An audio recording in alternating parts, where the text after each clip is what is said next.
Whoever is responsible for those high schoolish looking yellow jerseys LSU wore Saturday night needs to be drug out into the street and beaten. What say you, Arthur?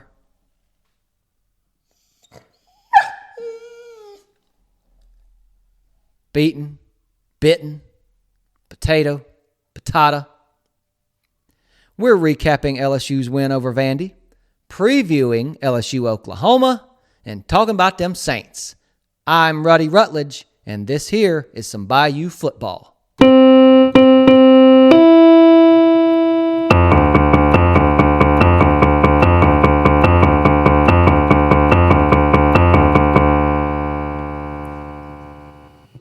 Happy Thanksgiving, and welcome all to episode 11 of the Bayou Football Video Podcast. I am Ruddy Rutledge, and he is the main character, Arthur the Bayou Party Dog. Coming off 3 straight losses, the LSU Tigers hosted Vanderbilt in Tiger Stadium Saturday night, and it's safe to say the Tigers needed a win. They needed a win like a Holly Grove crackhead needs a hit, or a Balcomville meth head. They needed a win like a Woodville, Mississippi stripper needs an extra layer of makeup. They needed a win like a Costco Karen needs a manager.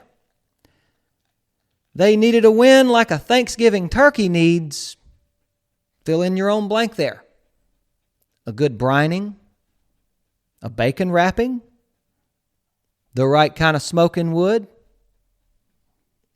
In the end, a win is what LSU earned. The Tigers beat the Commodores 24-17 in a game that was not really as close as the score indicated. But it was Vanderbilt who struck first when quarterback Diego Pavia reared back and tossed a 63-yard touchdown pass to a wide-open receiver on the Commodores' first play from scrimmage. And that was followed by a collective "bruh" from Tiger fans that echoed throughout the stadium. But this time the Tigers actually fought back. They answered the Commodores, went up by a touchdown just before the half, and never relinquished the lead again. The Tigers were up 24-10 in the fourth quarter when Vanderbilt scored a late touchdown that proved to be meaningless.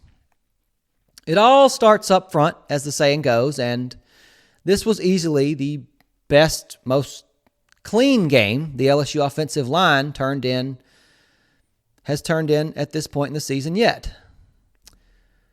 Freshman Paul Mubinga, again, started at guard in place of the injured Garrett Dellinger, and his performance was like night and day compared to the horrific showing that he turned in the previous game at Florida.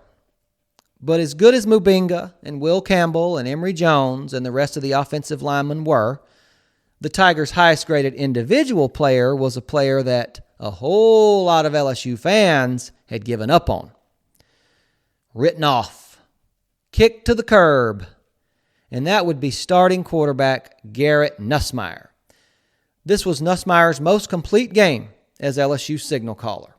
He put the ball where it needed to be, when it needed to be there, and more importantly, he did not make dumb decisions with the football and careless errors. He did what was asked of him, and he took what was there from the defense. And he also got some help from running back Josh Williams and wide receiver Aaron Anderson.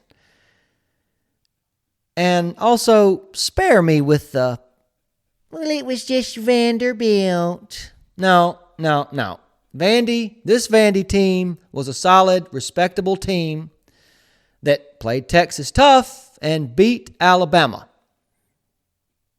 For whatever that's worth these days. Boomer sooner. Defensively, the key stat for me was the quarterback's rushing numbers. Brian Kelly's defense has been completely gashed by mobile quarterbacks all season long on the ground. And coming in, Pavia was one of the better running quarterbacks LSU would have faced yet. But this time, the Tigers stayed in their gaps and limited him to 43 yards on 6 carries, 6 attempts. Now, that's hardly a shutout, but it is a win. I'll take it.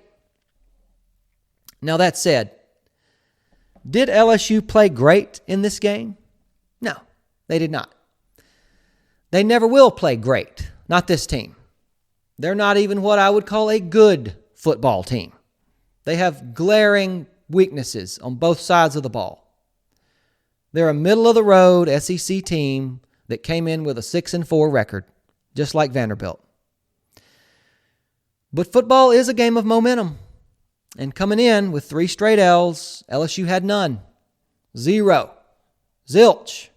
Completely stagnant, desperately seeking a win. So credit to the players for digging in and showing that they still want to play football this year. They want to win these last 2 games, even if the best they can do is 8 wins by doing it. 9 if they win the bowl game.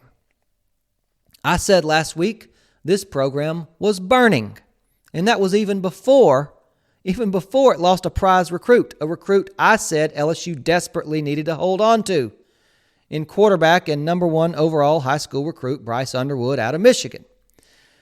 Well, LSU lost that prize recruit to Michigan through no fault of its own, but the negativity surrounding the program escalated following Underwood's announcement.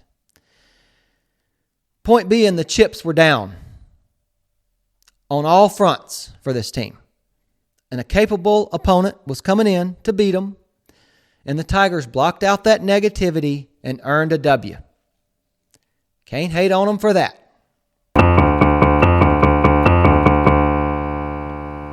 Before we look at LSU versus Oklahoma, okay, go ahead.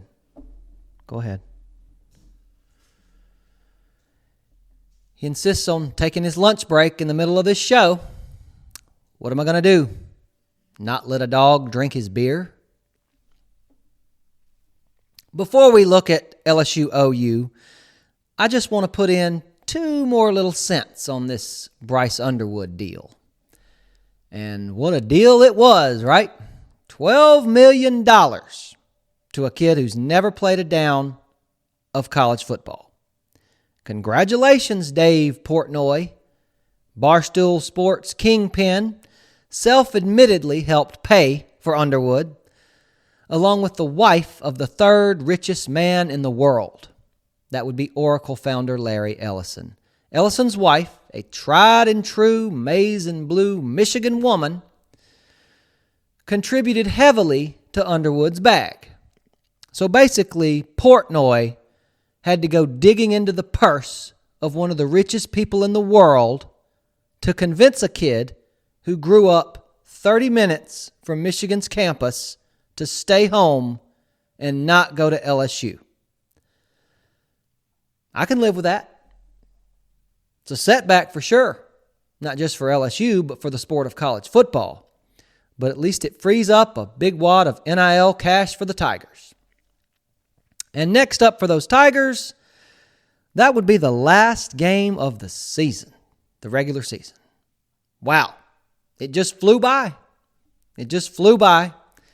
Usually does. And in that final contest, LSU will host the latest program that the SEC is trying to pair up with the Tigers and manufacture some forced into-the-season rivalry with. And that's the Oklahoma Sooners. Just on brand name value alone, LSU-Oklahoma is a fun matchup.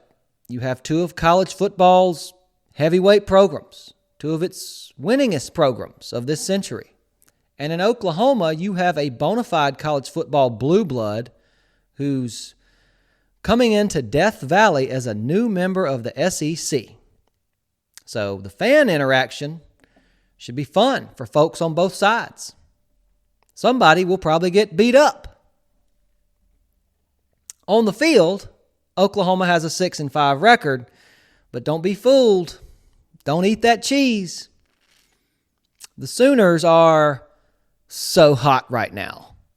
Fresh off their 24-3 beatdown of Alabama last Saturday night in Norman. On a side note, on that OU-Bama game, it was going on during the LSU-Vandy game, so I didn't get a chance to watch it. But I did follow it, and it produced a result that pulled Tiger fans' feelings in different directions, so to speak. A bit conflicting, if you will. On one hand, Bama went down hard, got smacked in the mouth, and fell on their face and did it without even scoring a touchdown. Didn't even get in the end zone. Alabama. I mean, that's going to get a woo out of most Tiger fans, right? Woo! But on that other hand, you learn that Bama quarterback Jalen Milroe, who your LSU Tigers have been made to look like a combination of the college versions of Michael Vick, Lamar Jackson, and Tim Tebow, all rolled into one for 2 straight years, was completely shut down by the Sooners.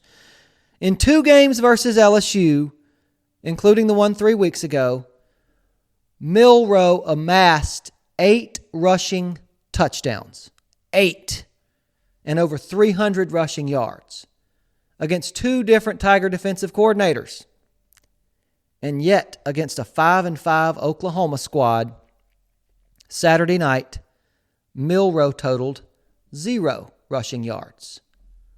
This many. And 3 interceptions. So, not to rip the scab off an old wound, but that was tough to see. Just makes you wonder, why couldn't LSU defend him even a fraction of how well Oklahoma did? 2 straight years. Anyway, just had to vent a little on that. I can already tell that Bama game is going to be very tough to get over for the foreseeable future. But Oklahoma, despite its 6-5 record, has a very stingy defense. And that's always going to be the bread and butter of their head coach, Brent Venables. OU gave up just 234 total yards to Bama and just 70 on the ground. And yes, I realize they've played other teams besides Bama, but their game against the Tide was their most recent outing, and I believe it's the game most indicative of the defense Oklahoma is today. I think with their scheme, the Sooners can give Nussmeier and the Tiger passing game a lot of problems. And with their personnel, the Sooners will make it difficult for LSU to run the football. On offense, OU is led by another dual-threat quarterback, the highly recruited Jackson Arnold. Texas A&M transfer. He's had an up-and-down season. Ran for 125 yards against Bama. So the Tigers are going to have to, once again, stay disciplined, maintain their gap responsibility, and above all else, don't give up the long gain on the ground to this guy like you did over and over against Milroe. And just because he threw for only 68 yards against the Tide does not mean he can't spin it. He's been erratic as a passer this season, was even benched earlier this year, but he also has a 12-3 touchdown to interception ratio. Just like last game, there's a lot on the line for LSU here. There really is. A loss would give you 5 defeats on the season, and that's unacceptable for all the fans, players, and coaches who support this program. It's just unacceptable. But that's the bed this team made for itself when it blew late game opportunities to win against USC and at Florida. That's the bed this team made for itself when it didn't show up in the second half against Texas A&M. When it decided to call in sick in the biggest game of the season against Alabama at home at night. This is a tough one to pick, like last week. I really think it's a toss-up. But I'm going with the lively crowd on Saturday night in Death Valley. This will be another physical, hard-fought game. Oklahoma's not going to want to pick up a 6th loss any more than LSU wants a 5th one. But I think the Tigers ride the momentum from the Vanderbilt game and take one from the Sooners at night in Tiger Stadium, LSU 20, OU 19.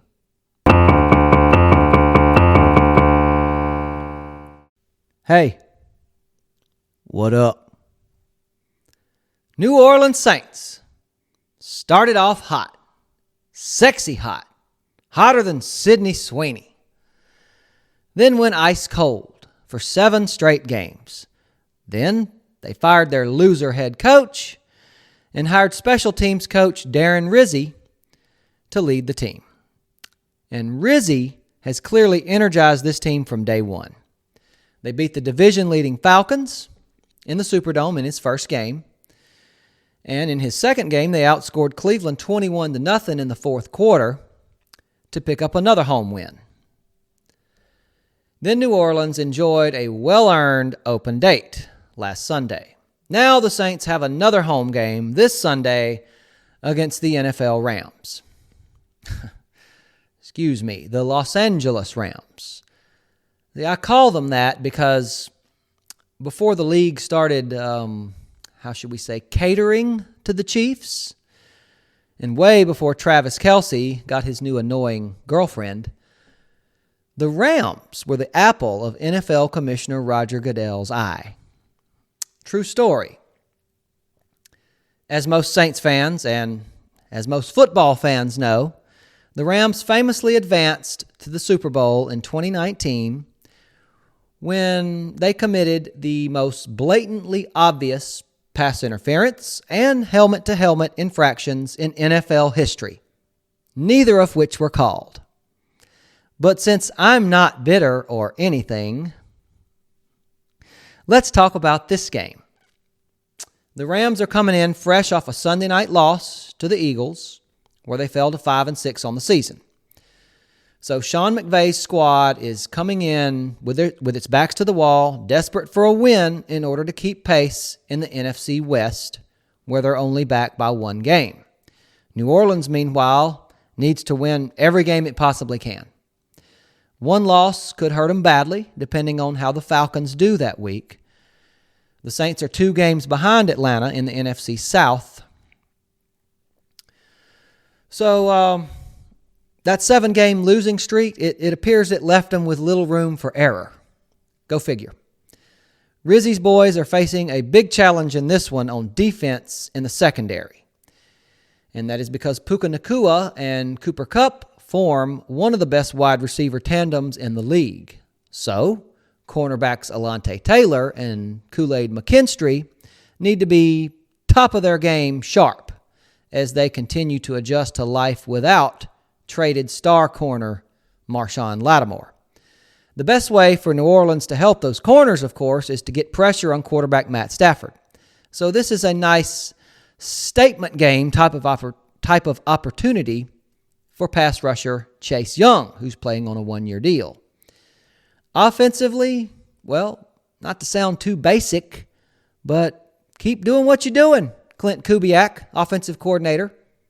Feed Alvin Kamara. Feed Taysom Hill. That part's not complicated. Get Derek Carr moving. Roll him out. And don't forget to make sure Marquez Valdes-Scantling gets plenty of looks. When's the last time somebody said that?